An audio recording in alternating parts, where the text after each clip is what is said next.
ಮಂಜಣ್ಣ ಈ ಸರಿ ಎಲೆಕ್ಷನ್ ಬಿಸಿ ಒಳ್ಳೆ ಜೋರಾಗೈತಣ.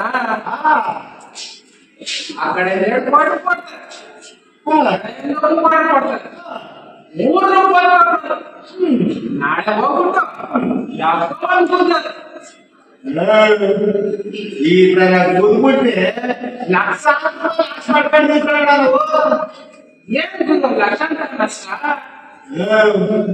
ನಾವು ಎಲೆಕ್ಷನ್ ಆದ್ಮೇಲೆ ನಾವು ಪಾಟಿಗೆ 100 ರೂಪಾಯಿ ಜಾಸ್ತಿ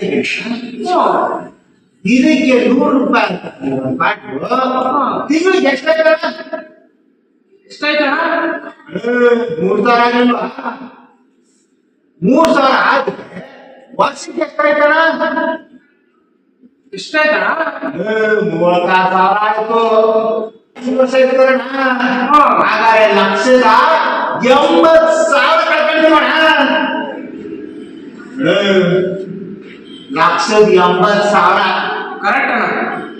ಅದಕ್ಕೆ ಈ ಸರಿ ಈಸ್ಕೊಳ್ಳೋದು ಬೇಡ, ಓಕೆ, ಕುಡಿಯೋದು ಬೇಡ. ಓಕೆ, ಆ 1,80,000 ನಾವು ಉಳಿಸ್ಕೊಳ್ಳುವ. ಆಯ್ತು. ಹೆಂಗೆ ನಮ್ಗೆ ಬೇಕಾದವರಿಗೆ ನಾವು ಬದುಕೊಂಡು ಆ 1,80,000 ಉಳಿಸ್ಕೊಳ್ಳೋಣ. ಏನಂತೆ? ಕರೆಕ್ಟ್ ಅಣ್ಣ ನಿಮ್ಮ ಮಾತು. ಅಣ್ಣ ನಮಸ್ಕಾರ. ನಮಸ್ಕಾರ. ಆರಾಮ? ಅಣ್ಣ ಈ ಸರಿ ಓಟ್ ಯಾಕೆ? ಈ ಸಲ ಓಟ್ ಹಾಕ್ತಾ ಇಲ್ಲ ನಾವು. ಕಂಪನಿ ರಜೆ ಕೊಟ್ಟಿದ್ದಾರೆ, ಕುಟುಂಬ ಸಮೇತ ಟ್ರಿಪ್ ಹೋಗ್ತಾ ಇದ್ದೀವಿ.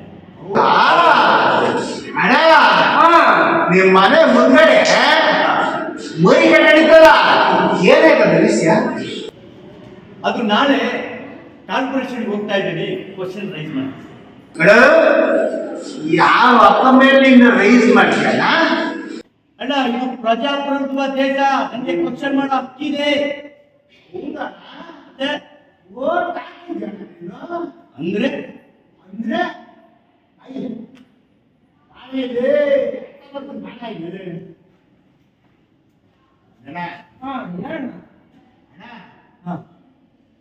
ಇವಾಗ 50 ಜನ ಚೀಟಿ ಹಾಕ್ತಾರೆ. ಆಯ್ತಾ? ಹೌದು. ಅಲ್ಲಿ ಆ ಚೀಟಿ ಯಾಕೆ ಹಾಕ್ತಿರೋದು? 50 ಜನಕ್ಕೆ ಮಾತ್ರ. ಹಂಗೆ ನೀನು ವೋಟ್ ಹಾಕಿದ್ರೇನೆ ನಿನ್ಗೆ ಪ್ರಶ್ನೆ ಮಾಡಕ್ ಹಾಕಲ್ಲ.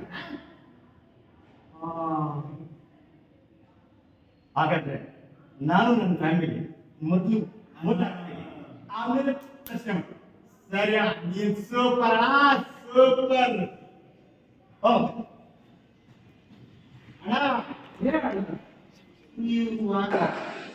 ಇವಾಗ ಅಕ್ಷರಸ್ಥರೇ ಈ ತರ ಮಾಡ್ಬಿಟ್ರೆ ನಮ್ಮಂತ ಅನಕ್ಷರಸ್ಥರು ಏನ್ ಮಾಡ್ಬೇಕು?